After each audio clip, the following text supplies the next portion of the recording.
કોઈ ગમે એટલું આપણી સાથે ખરાબ કરે, આપણે એની સાથે સારું જ કરવાનું. મેં આ આંબાને લાકડી મારી, તેમ છતાં આંબાએ મને કેરી આપી. એમ કોઈ આપણી સામે ગમે એટલું ખરાબ કરે, આપણે એનું સારું જ કરવું. કોઈ કદાચ આપણું ગમે એટલું ખરાબ કરે, આપણે એની હારે સારું જ કરવું, તો જ ઈશ્વર આપણા ઉપર રાજી થાય. આ સંદેશ મારો ધ્યાનથી સાંભળજો.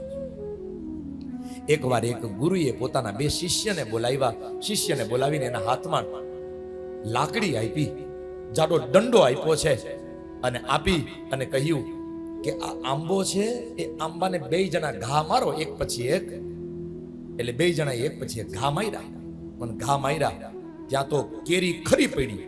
કેરી ખરી પડી એટલે એક શિષ્યને બોલાવીને ગુરુએ કીધું, તે આ આંબાને લાકડી મારી જોરથી અને કેરી ખરી પડી, બોલ આ વાત ઉપરથી તને શું શીખવા મળ્યું? અને હવે પેલો શિષ્ય એના ગુરુને જવાબ આપતા કહે છે, ગુરુદેવ, મને તો એ શીખવા મળ્યું કે માણસ હખણો ન હાલે ને તો એને મારવો જોઈએ. લાતો કે ભૂત બાતો સે નહીં માનતે. જો માણસ હખણો ન હાલે ને તો મારવો જોઈએ. આ કેરી પ્રેમથી જો આપણને ફળ ન આપે ને તો એને મારવી જોઈએ. એ આંબાને લાકડી ફટકારો એટલે ઓટોમેટિક ફળ આપે.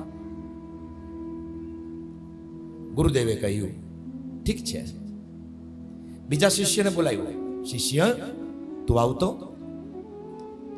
અને ત્યારે બીજા શિષ્યને કહે છે કે બોલ, તને શું શીખવા મળ્યું? તે પણ લાકડી મારી અને કેરી ખરી, તો તને શું શીખવા મળ્યું? અને ત્યારે બીજો શિષ્ય બહુ સરસ મજાની વાત કરતા કહે છે કે ગુરુદેવ, મને એ શીખવા મળ્યું કે કોઈ ગમે એટલું આપણી સાથે ખરાબ કરે, આપણે એની સાથે સારું જ કરવાનું. મેં આ આંબાને લાકડી મારી, તેમ છતાં આંબાએ મને કેરી આપી. એમ કોઈ આપણી સામે ગમે એટલું ખરાબ કરે, આપણે એનું સારું જ કરવું. આપણે એનું સારું જ, આપણે એનું ખરાબ ન કરવું.